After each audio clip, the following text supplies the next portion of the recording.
Hello, welcome to the SSGTV South Sudan Global and subscribe for our upcoming informative videos. Click the subscribe button you see below this video and get notified each time we have uploaded new informative videos. Uganda rubbishes UN report on UPDF bombardment of civilians in South Sudan.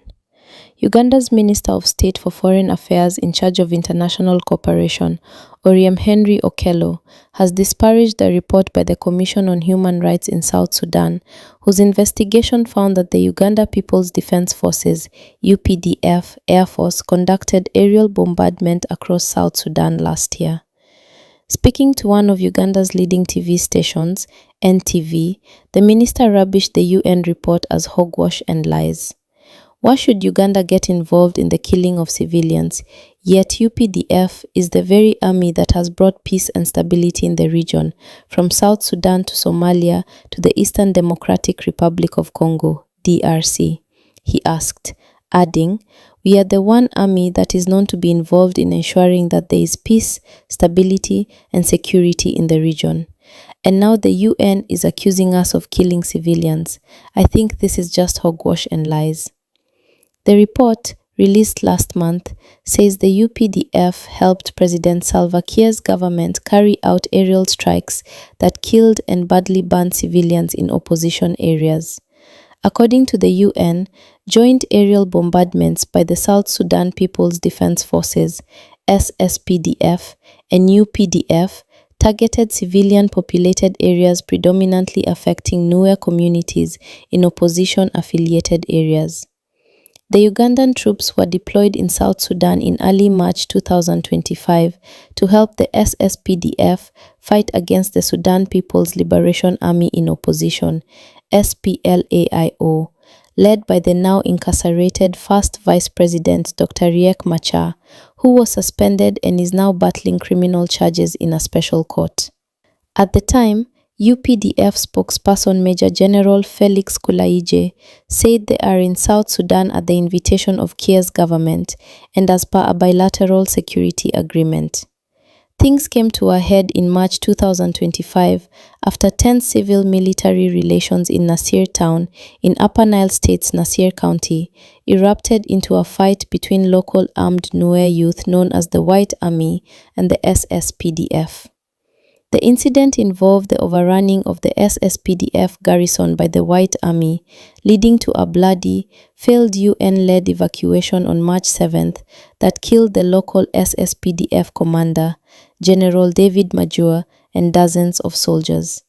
This violent event, which also claimed a UN crew member, significantly escalated tensions, jeopardized the 2018 peace deal, and prompted accusations of war crimes. While Machar is currently on trial for offenses related to the incident, including treason, fighting has intensified in areas seen as his strongholds, where government troops are trying to disperse the rebels. The attacks cited in the UN report involved widespread use of improvised incendiary devices. Witnesses told the UN Commission that during one attack in March 2025 in Wunaliet, 15 kilometers outside Juba, homesteads were set ablaze after planes dropped barrels of liquid that ignited. Survivors said they saw civilians set alight, including a boy burnt beyond recognition. A barracks, housing opposition soldiers, was also struck, the report said. A day after the attack, UPDF Chief General Muhoozi Kainerugaba, the son of President Yoweri Museveni, posted on X that Uganda had bombed opposition forces in South Sudan. "Our air offensive will not stop until Riek Machar makes peace with my uncle Afande Salva," he wrote.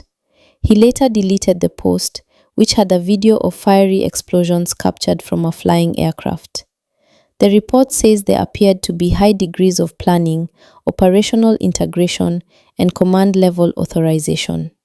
In November 2025, Uganda denied participating in any combat operations in South Sudan. It has also denied using chemical weapons and barrel bombs and said it does not attack civilians. Minister Oryem said some elements within the UN might be against Uganda, but that they would investigate the matter and respond.